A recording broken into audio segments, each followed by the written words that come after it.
hermanos, amigos que nos ven cada semana.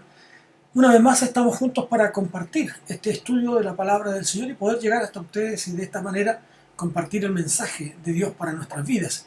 Hoy vamos a retomar esta mirada del libro de Ezequiel, este estudio del libro de Ezequiel, pero hoy día lo vamos a hacer con una mirada un tanto distinta, todavía ya no entrando en los textos, en lo profundo de cada texto, sino vamos a mirar otra vez una mirada más, digamos, más amplia, pero desde una perspectiva un tanto diferente.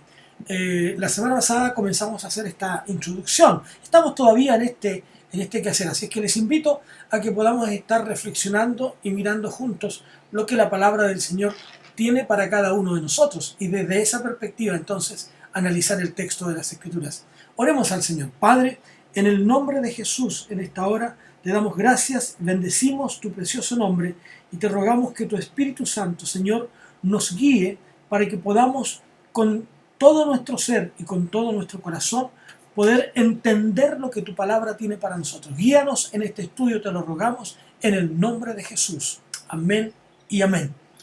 Una mirada diferente entonces, dijimos. Ahora, una vida con Dios no puede estar asociada solo a una vida de adoración o a una vida de devocional personal. No, la vida con Dios no tiene que ver solo con nuestros momentos de cuando adoramos en lo privado o en lo público, o cuando realizamos nuestro devocional, o cuando participamos escuchando, mirando un devocional, o cuando escuchamos el mensaje de las Escrituras. Va más allá de eso, y por lo tanto tenemos que tener una precaución, una mirada distinta de lo que nosotros podemos encontrar.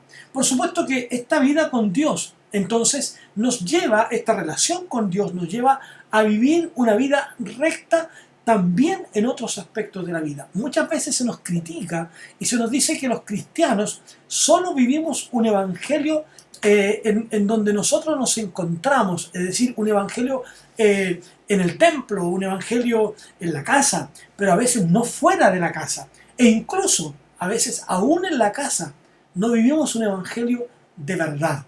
Por lo tanto, tenemos que entender que nuestra vida espiritual se vive también en los otros aspectos, como por ejemplo, en el trabajo, como decía recién, en la casa, en la iglesia y por supuesto en la sociedad, en el mundo que nos rodea, cómo estamos viviendo nuestro evangelio en esos aspectos de la vida cotidiana. Ahora, la vida con Dios comienza, tiene un inicio, tiene una partida, ¿no?, con creer en Cristo, pero se completa al vivir en rectitud, en todos los aspectos de la vida. Partimos con creer, pero va cada día perfeccionándose aún más para llegar a una vida absoluta, total y completamente con el Señor. Así que tenemos que poner esos acentos que son muy necesarios y Ezequiel nos va a ayudar a eso. Y nos va a demostrar, y vamos a verlo hoy día incluso, nos va a demostrar que hay aspectos que nosotros no estamos considerando, que nosotros no estamos viendo y que por lo tanto tenemos que tener el cuidado de analizarlos con tranquilidad y con rectitud. Ahora bien, si nosotros miramos en Ezequiel, nosotros vamos a encontrar un relato, yo diría, fuerte, contundente, de lo que es el sufrimiento del pueblo de Israel, del pueblo judío, pero que los lleva a vivir una vida de precariedad, una vida de opresión, una vida donde el yugo de la esclavitud se hace más fuerte cada vez. Y esto, por supuesto, los lleva a ellos a reflexionar, los lleva a pensar, los lleva a meditar, ¿no? Y comienzan a hacerse preguntas. Vamos a analizarlas un poco más adelante, pero ante preguntas, por ejemplo, ¿por qué Dios permite que estas cosas pasen? Preguntas que nos hacemos también muchas veces en el día de hoy. ¿Por qué es que los creyentes sufren? ¿Por qué es que los cristianos sufrimos? ¿Acaso no tenemos un Padre amoroso, un Padre tierno, un Padre proveedor? ¿Acaso no tenemos un Padre que nos entrega todo lo que nosotros necesitamos? Es lo que nos cuestionamos muchas veces. Y de ahí entonces que nacen estos movimientos, por ejemplo, de prosperidad. Los hijos de Dios no pueden estar en pobreza, los hijos de Dios no pueden sufrir, los hijos de Dios no pueden tener enfermedades. Eso no es así. Eso no es real. Vivimos en el mundo de todos los demás. Y en este mundo vamos a tener instancias de sufrimiento, ¿no? Entonces Ezequiel se pregunta, los judíos se preguntan en ese momento, ¿por qué es que se permite, por qué Dios permite que nosotros suframos? ¿Por qué Dios está de acuerdo con nuestro sufrimiento? ¿Por qué Dios permite que estas cosas pasen? ¿No? Entonces, pero Dios da la respuesta. Y aquí mismo, en este libro de Ezequiel, encontramos la respuesta. Y eso es debido, dice Dios, a su forma de vida loca. Vamos a usar el término, ¿no? Su vida ilícita, su vida lejos de Dios, su vida a su manera, a my way, como decía alguien por ahí, ¿no es cierto? Un cantante antiquísimo, ¿no? My way, a mi manera. No hay, amigos, no hay una vida cristiana a tu manera. No hay una vida cristiana a mi manera. La vida cristiana se vive en razón de lo que el Señor nos plantea, en razón de los sufrimientos de Dios, no en razón de lo que usted crea que es en razón de lo que Dios nos plantea y nos desafía a cada uno de nosotros. Así es que surgen estas preguntas, y surgen estas preguntas, como insisto, también en nuestro tiempo, ¿no? Y vamos a mirarlas un poco más en detalle en un rato más, pero eso es lo que está ocurriendo también en nosotros. Ahora, esa conducta pecaminosa, esa conducta alejada de Dios, esa conducta inicua, dirían algunos, de Israel, abarcaba no solo algunos aspectos de su vida, sino todas las esferas de la vida. Cuando usted y yo nos apartamos de Dios y cometemos pecado, nos afecta en toda nuestra vida, afecta en nuestro matrimonio, afecta en nuestra sexualidad, afecta en la adoración, en la idolatría, en el comercio, en el gobierno, afecta en todo, ¿no? Por lo tanto, cuando usted está en pecado, todo lo que está alrededor suyo sufre. Esto es como cuando un hombre, por ejemplo, se consume el dinero en las drogas o en el alcohol. Obviamente que eso afecta a su familia, a los que están alrededor de él, afecta a su esposa, afecta a sus hijos, afecta a su economía, afecta a su intimidad. Esa vida no solo le afecta al individuo que está en pecado, sino que le afecta a los que están también alrededor. Y desde esa perspectiva entonces es que nosotros debemos pensar y analizar esto, ¿no? Esto tiene que ver con nosotros en estos aspectos de la vida. Por lo tanto, esa conducta abarca todos aquellos aspectos. Ahora bien, vamos a mirar en este libro de Ezequiel cómo Ezequiel, Dios lo llama a este Ezequiel, no es con X, con Z nomás, diría, ¿no es cierto? Ezequiel. Este Ezequiel, Dios lo llama, ¿no? Lo encontramos en los versículos 1. Pero Dios lo llama desde una tarea que él ya estaba haciendo. Es una tarea sacerdotal, es decir, una tarea de intermediario, una tarea de cuidador. Es como un pastor, él está cuidando el rebaño del Señor. Pero este trabajo sacerdotal se ve interrumpido cuando es llevado cautivo a Babilonia. Este trabajo, vamos a llamarlo de esa manera, este trabajo sacerdotal se ve interrumpido total y absolutamente, y de manera violenta, diría yo, ¿no es cierto?, aún cuando el pueblo de Israel es llevado a Babilonia. Él no puede realizar su tarea sacerdotal. Y por lo tanto, ¿qué va a hacer ahora? Y esto ocurre más o menos por ahí, por el año 600, 605, al 610 aproximadamente. Usted sabe que las fechas bíblicas no siempre son exactas por diferentes razones, y que son miradas, lo digo una vez más, lo hemos dicho tantas veces, que son miradas de acuerdo a los acontecimientos, ¿no? Ahí podemos enmarcar más o menos los tiempos, pero por ahí por el año 605 es esta profecía, ¿no? Este libro de Ezequiel, cuando él cuando él es llevado cautivo. Entonces, su labor pastoral, su labor de intermediario entre el pueblo y Dios se ve interrumpida ahora por la esclavitud, por el ser tomado cautivo y llevado a Babilonia en esta primera deportación, ¿no? En esta primera deportación. Ahora bien, pero dice, ya en el exilio, Ezequiel recibe un llamado fuerte, potente de Dios, ¿no? Estando en el exilio, Dios llama de manera tremenda, potente, ¿no? A Ezequiel a un nuevo trabajo, un trabajo distinto al sacerdotal. Como dije, él había realizado esta labor estando en Israel, pero ahora es llamado a esta otra tarea, a este otro trabajo, y es el llamado de Dios a ser profeta de Dios. De la misma manera como lo fue Isaías, por ejemplo, ¿no? Y lo encontramos ahí en el capítulo 6, este llamado de Dios tan así, cortante, tan potente, tan fuerte, tan ilustrativo, diríamos, ¿no es cierto?, del llamado de Dios. Así ocurre con Ezequiel. Dios lo llama a un trabajo distinto ahora, a enfrentarse a una tarea distinta. Y comienza este nuevo trabajo con una visión de Dios, ¿no? Eso lo encontramos desde el versículo 4 hasta el versículo 8 del versículo 4 del capítulo 1 hasta el versículo 8 del capítulo 2. Entonces, esta visión de Dios, este llamado de Dios, y concluye esta visión de Dios con el mandato de convertirse entonces en un profeta. Pero ser un profeta tenía algunas esferas distintas que creo que es necesario que nosotros las veamos también y las analicemos. Recuerde, reitero, la tarea original de Ezequiel era ser sacerdote, pero Dios lo llama a una carrera profética.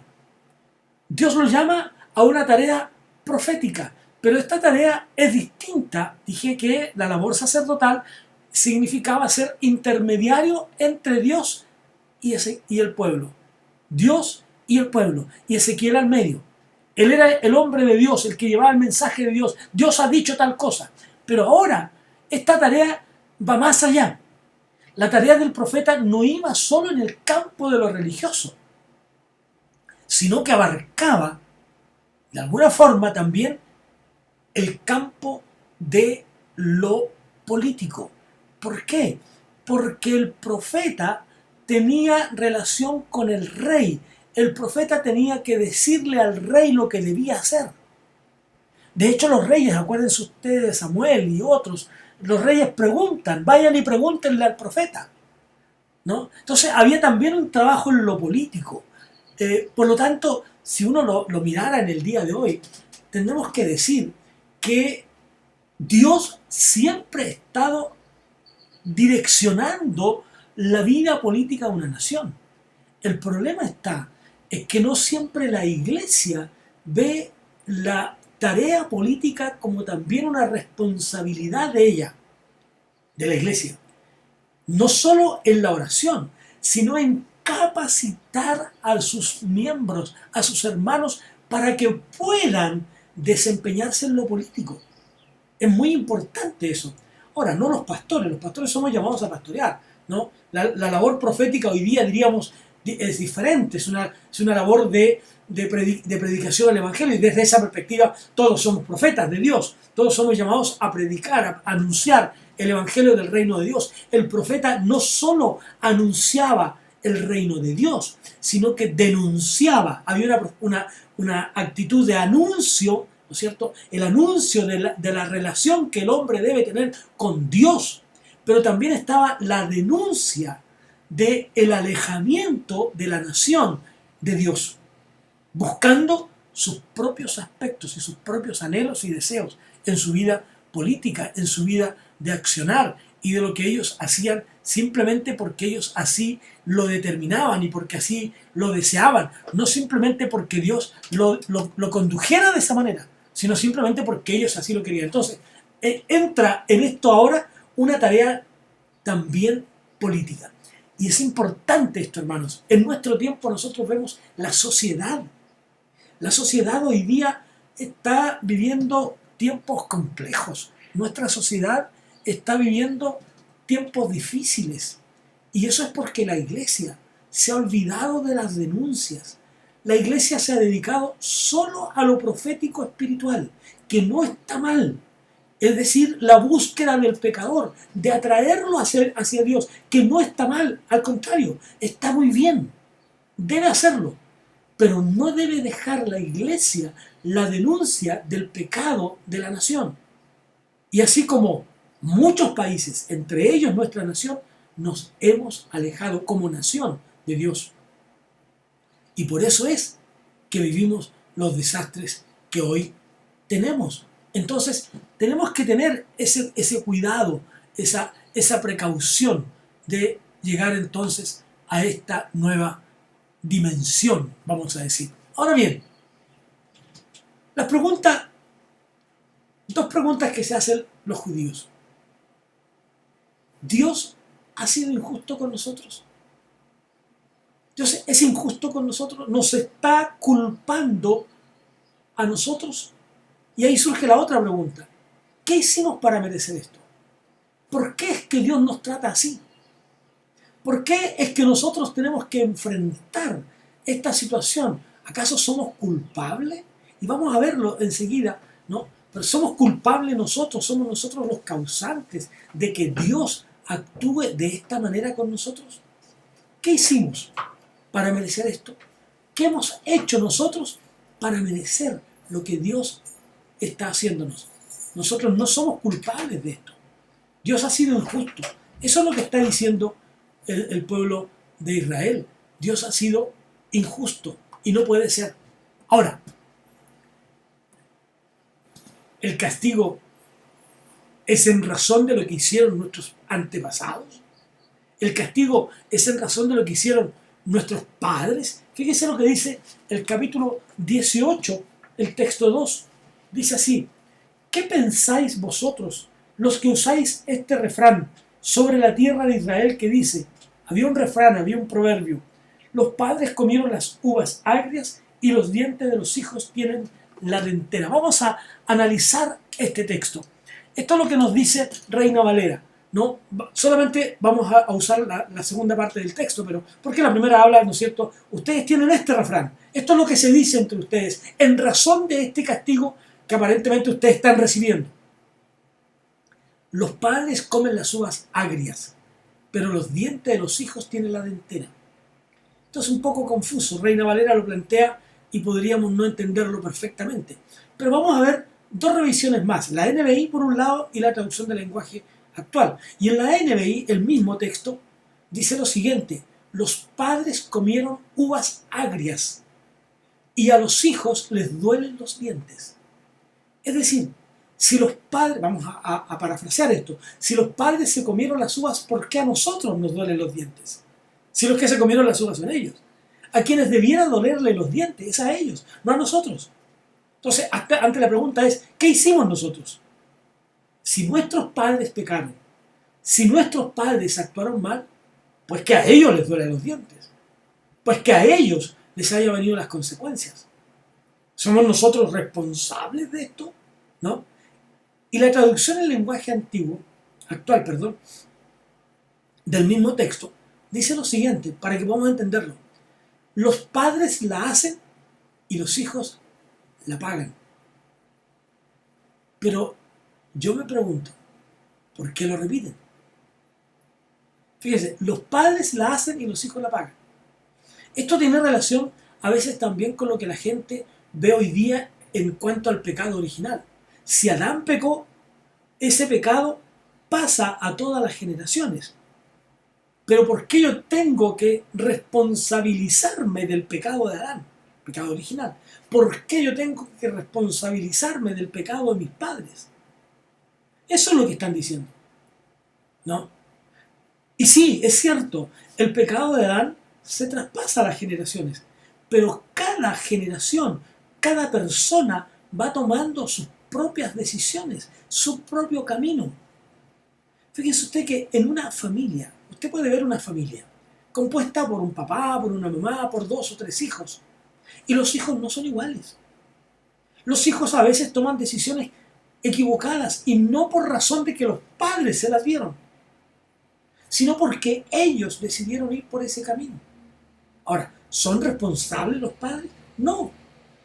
Por otro lado, si lo tomamos al otro lado ahora, y los padres Vivieron una vida licenciosa, una vida de pecado, una vida de engaño, una vida de maldad, una vida lejos de toda verdad y de toda justicia.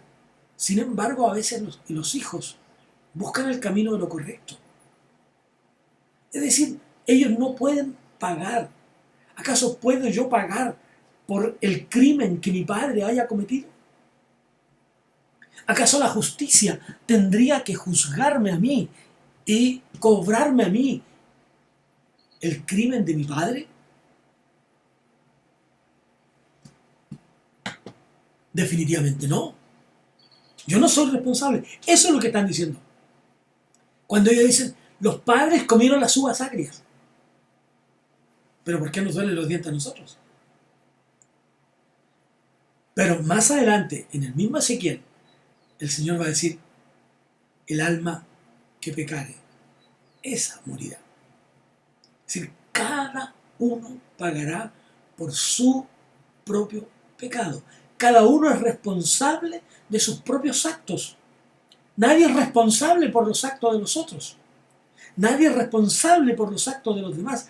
Cada uno es responsable por sus propios actos. Entonces, no hay otra manera de verlo. Sigamos un poco más mirando esto hoy día.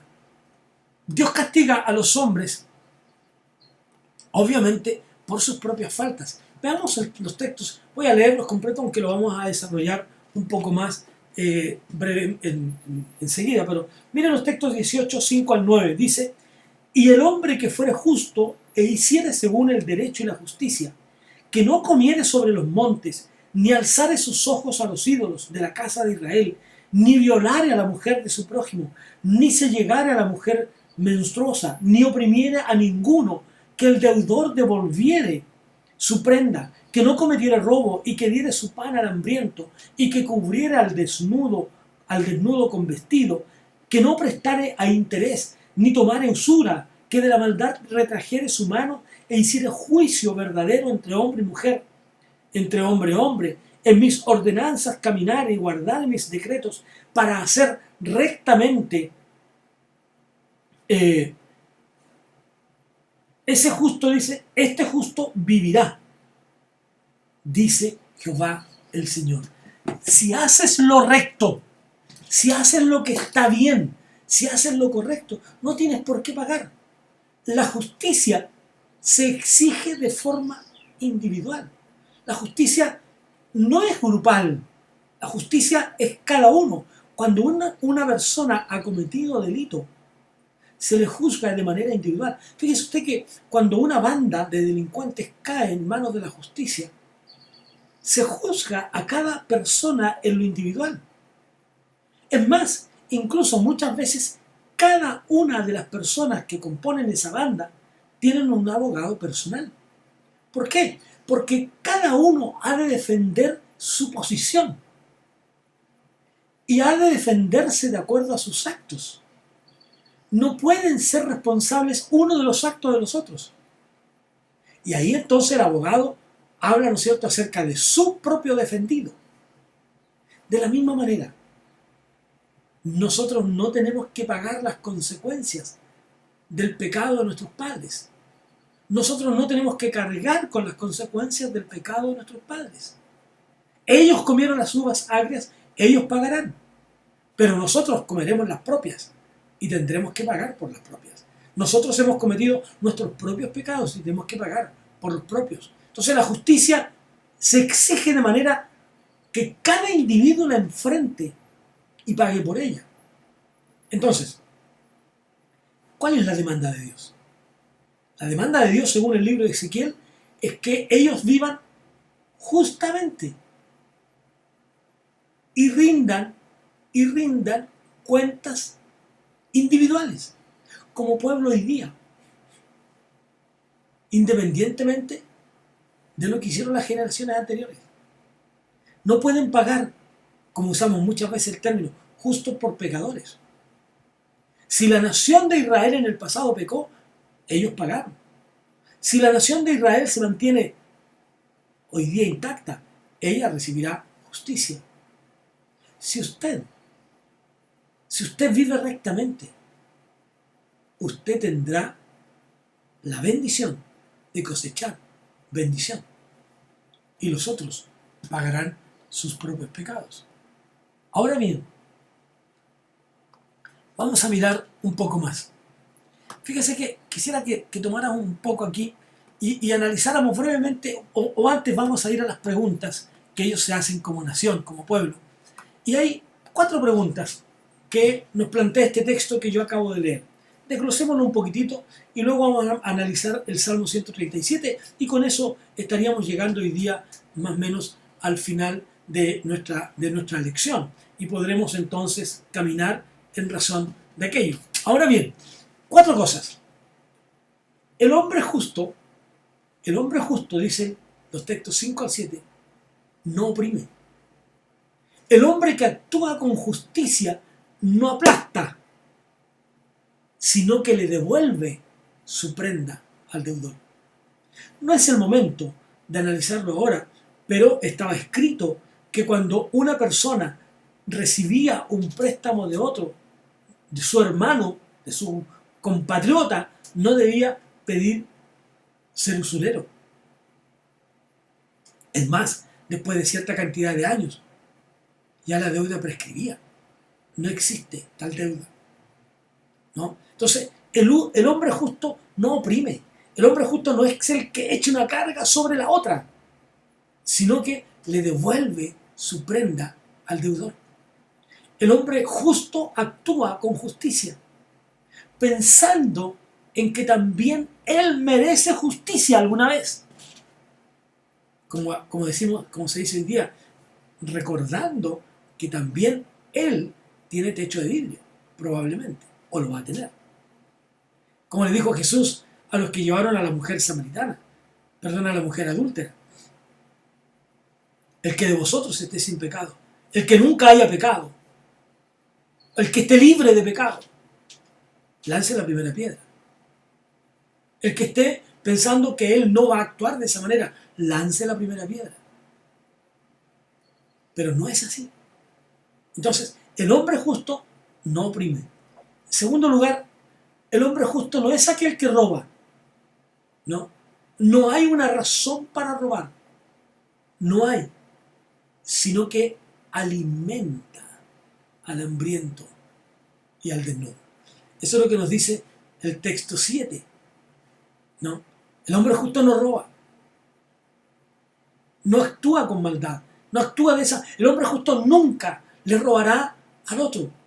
Un empleador, por ejemplo, un hombre que tenga una empresa, un hermano que tenga una empresa, no le robará a su trabajador. Nunca. No puede hacerlo. No puede hacerlo. El hombre justo no roba. No le roba tiempo, no le roba trabajo, no roba conocimientos. El hombre justo no roba conocimientos. Tú que estás en la universidad estudiando, tú que estás en el colegio, el hombre justo no roba conocimiento. No copia, diríamos, sino que se vale de lo que él es. Pero él puede ayudar a alguien que, por ejemplo, no tenga las capacidades para estudiar o que no tenga los medios de libros y de cosas necesarias para su estudio. El hombre justo ayudará, pero nunca robará. El hombre justo no actúa así. El hombre justo no presta dinero con interés, ni exige con usura. ¿Cuántas veces las personas han muerto a causa de esto? ¿Cuántas veces las personas han sido maltratadas a causa de préstamos usureros? Los préstamos, de alguna manera, hoy día son usureros. Porque si usted, en un momento de apuro, de aflicción, necesita una cantidad X de dinero, el banco le va a pedir no menos de 2 veces lo que usted ha pedido. Y eso es usura. Sin duda es usura. El hombre no presta dinero. El hombre no actúa de eso. El hombre justo no actúa así. El hombre justo no trabaja de esa manera. No lo hace así. El hombre justo no hace lo malo. sino que se coloca como intermediario entre los demás. Fíjense que viene a mi memoria, por ejemplo, el Salmo 1. Bienaventurado el varón que no anduvo en consejos de malos, ni estuvo en camino de pecadores, ni en silla de escarnecedores se ha sentado, sino que en la ley de Jehová está su delicia y en su ley medita de día y de noche. Será como árbol plantado junto a corrientes de agua, que da su fruto en su tiempo y su hoja no cae. Y todo lo que hace prosperará. Todo lo que hace prosperará. El hombre justo no hace lo malo. No se sienta en silla de escarnecedores. El hombre justo actúa con verdad. Su camino es un camino de verdad, pero además, cuando tiene que mediar entre otros, lo hace también con justicia. Cuando tiene que mediar entre otros, lo hace con amor, lo hace con tino, con sabiduría, con el propósito de construir y no de destruir, no de deconstruir como se usa mucho el término hoy día. Construir y no desconstruir o destruir. El hombre justo no hace nada indebido. Por eso que cuando 1 Corintios habla acerca del amor, dice, el amor no hace nada indebido. El amor que viene de Dios, el amor que viene de lo alto, no hace nada indebido. Porque está buscando la justicia de Dios. Y eso, en Ezequiel lo vamos a encontrar y lo va a tratar muchas veces. Ahora simplemente estamos mirando esta mirada diferente. Estas cosas que tienen que ver con el campo de lo laboral, fíjese usted. Con el campo del trabajo. Usted que está en un trabajo, allí en su trabajo, usted no debe oprimir, usted no debe robar, usted no presta dinero a sus compañeros con usura, usted no hace nada malo. En el campo laboral, allí somos también hijos de Dios. Veamos brevemente el Salmo 137, porque creo que es importante mirar este Salmo, por lo menos algunos textos. Miren lo que dice el Salmo 137. Junto a los ríos de Babilonia nos sentábamos y llorábamos al acordarnos de Sión. Sobre los sauces, en medio de ella colgamos nuestras arpas, pues allí los que nos habían llevado cautivos nos pedían canciones, y los que nos atormentaban nos pedían alegría, diciendo, cantadnos alguno de los cánticos de Sión. ¿Cómo cantaremos la canción del Señor en tierra extraña? Este salmo es precisamente un recordatorio de ese momento que estamos hablando de Ezequiel. De ese momento. Y ellos dicen, cuando estábamos cautivos, esa es la idea, cuando estábamos cautivos en Babilonia. Y quiero leer el mismo párrafo, ¿no es cierto?, los textos 1 al 3 aproximadamente, ¿no? 1 al 3 de este capítulo 137 del Salmo. Dice, cuando estábamos en Babilonia, lejos de nuestro país, acostumbrábamos a sentarnos a la orilla de sus ríos, de los ríos allí en Babilonia. No podíamos contener el llanto al acordarnos de Jerusalén. En la rama de los árboles que crecen junto a esos ríos, colgamos nuestras arpas. Los mismos soldados que nos sacaron de Israel y nos hacían trabajar, nos pedían estar alegres. Querían oírnos cantar. Querían que les cantáramos canciones de nuestra tierra. ¿Cómo? ¿Cómo? Qué interesante es este pasaje bíblico, porque ellos dicen, cuando estábamos en Babilonia, cuando estábamos cautivos, cuando estábamos presos, simplemente, y trabajando para ellos, dicen, estábamos tan lejos de nuestro país, acostumbrábamos a sentarnos a la orilla de los ríos. Y cuando recordábamos a Jerusalén, no podíamos sino derramar lágrimas. Ese es el sentido del Salmo.